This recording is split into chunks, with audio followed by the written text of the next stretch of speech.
Shalom. Selamat pagi semua siswa-siswi kelas 12. Bapak akan mengajar kalian pengajaran firman Tuhan. Sebelum kita memulai pelajaran hari ini, mari kita berdoa. Bapa kami yang di surga, kami bersyukur dan berterima kasih hari ini boleh belajar bersama-sama firman Tuhan di tengah-tengah tantangan zaman saat ini. Berkatilah kami dan berilah kami hikmat dan pengetahuan. Di dalam nama Tuhan Yesus kami berdoa dan bersyukur. Amin. Kita akan memulai pelajaran agama Kristen bab 1 dengan topik gereja sebagai institusi sosial dan persekutuan. Apa yang pertama kali terlintas dalam pikiran kita waktu mendengar kata gereja? Mungkin ada yang membayangkan ketika mendengar kata gereja, gereja itu sebuah gedung atau tempat yang biasa orang-orang Kristen berkumpul dan beribadah. Atau ada juga yang membayangkan ketika mendengar kata gereja, gereja adalah sebuah organisasi atau denominasi seperti gereja Katolik, gereja Metodis, GBI, atau gereja Pentakosta. Nah, pada abad pertama, waktu gereja mula-mula terbentuk, orang-orang Kristen saat itu tidak pernah membayangkan bahwa gereja itu sebuah gedung atau tempat tertentu di mana setiap hari Minggu mereka bisa berkumpul dan beribadah. Waktu itu gereja sedang menghadapi tantangan yang sangat berat, yaitu penindasan dan penganiayaan yang dilakukan oleh orang-orang Yahudi, terlebih lagi oleh pemerintah Kekaisaran Romawi. Mereka hidup dalam tekanan dan pengejaran, sehingga mereka terpaksa harus beribadah secara sembunyi-sembunyi. Berpindah dari satu tempat ke tempat yang lain, dari satu rumah ke rumah yang lain. Nah, sebagai gambaran penderitaan orang-orang Kristen saat itu, mari kita saksikan video singkat berikut ini.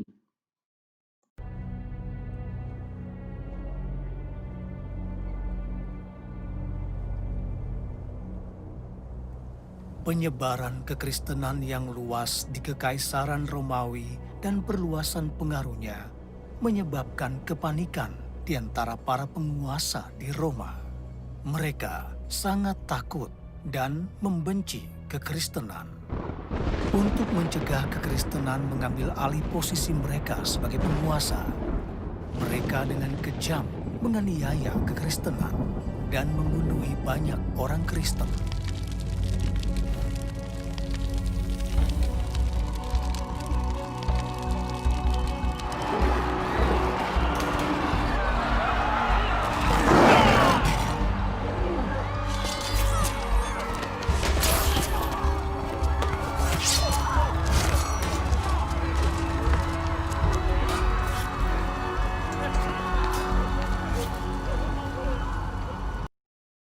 Setelah kita melihat video singkat tadi, kita bisa memahami bahwa saat orang Kristen mula-mula memakai kata gereja, belum ada gambaran tentang sebuah gedung atau tempat tertentu.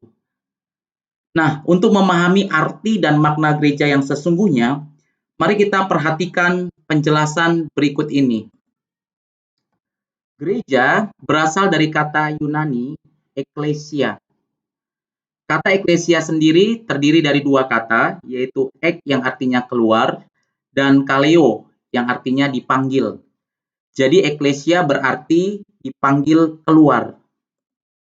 Dari kata eklesia ini, maka kita mendapat definisi gereja, yaitu persekutuan orang-orang yang dipanggil keluar oleh Allah dari kegelapan dosa menuju terang keselamatan. Jadi gereja adalah persekutuan orang-orang atau orang-orang yang percaya kepada Yesus Kristus sebagai Tuhan dan Juru Selamatnya.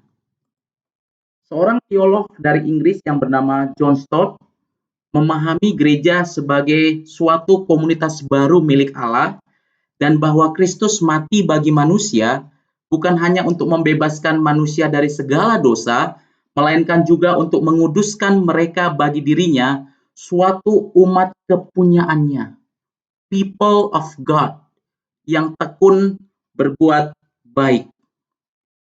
Dari penjelasan ini kita dapat mengerti esensi dari gereja, bahwa gereja bukan gedungnya, tapi orang-orangnya.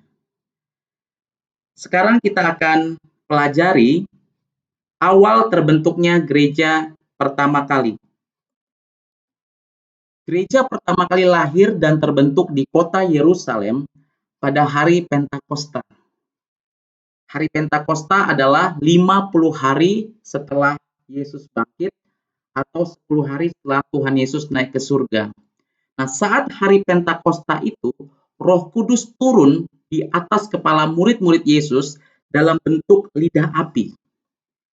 Setelah murid-murid Yesus menerima Roh Kudus, Petrus berdiri di tengah-tengah kota Yerusalem dan menyampaikan berita tentang Yesus yang mati, bangkit, dan naik ke surga untuk menyelamatkan manusia dari dosa. Saat itu di kota Yerusalem dipenuhi oleh begitu banyak orang dari berbagai bangsa. Kisah Para Rasul mencatat ada 13 bangsa yang ada saat itu di Yerusalem. Mereka juga turut mendengarkan firman Tuhan yang disampaikan oleh Petrus. Banyak di antara mereka saat mendengarkan firman Tuhan memutuskan untuk percaya kepada Yesus dan memberi diri dibaptis.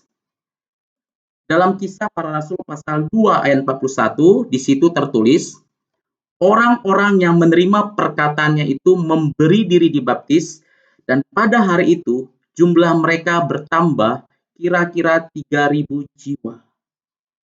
3.000 orang inilah bersama dengan murid-murid Yesus yang kita sebut sebagai gereja pertama. Setelah 3.000 orang ini menjadi satu gereja, satu keluarga kerajaan Allah, satu umat Allah, kita akan melihat bagaimana kehidupan mereka atau gereja mula-mula saat itu. Kisah Para Rasul pasal 2 ayat 42 sampai 47 mendokumentasikan dengan baik bagaimana cara mereka hidup. Kita akan mulai dari ayat 42. Mereka bertekun dalam pengajaran rasul-rasul dan dalam persekutuan. Dan mereka selalu berkumpul untuk memecahkan roti dan berdoa. Maka ketakutanlah mereka semua, sedang rasul-rasul itu mengadakan banyak mujizat dan tanda. Dan semua orang yang telah menjadi percaya tetap bersatu, dan segala kepunyaan mereka adalah kepunyaan bersama. Dan selalu ada dari mereka yang menjual harta miliknya, lalu membagi-bagikan kepada semua orang sesuai dengan keperluan masing-masing.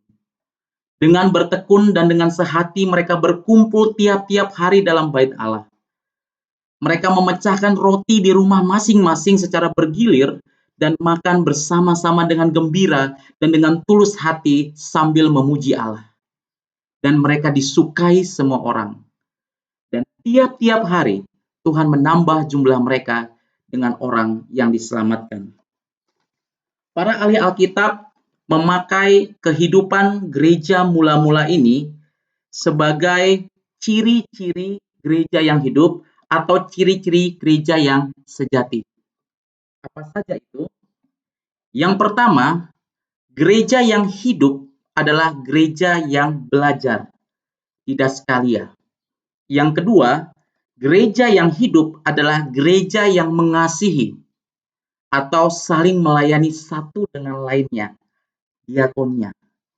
Yang ketiga, gereja yang hidup adalah gereja yang beribadah, koinonia. Dan yang keempat, gereja yang hidup adalah gereja yang mengabarkan Injil atau marturia. Inilah ciri-ciri gereja yang hidup, gereja yang sejati, yang ada di dalam ciri gereja Kristen mula-mula pada saat itu. Demikianlah pembelajaran kita hari ini. Kita akan melanjutkan pembelajaran kita pada pertemuan kita yang akan datang. Tetap semangat, Tuhan Yesus memberkati.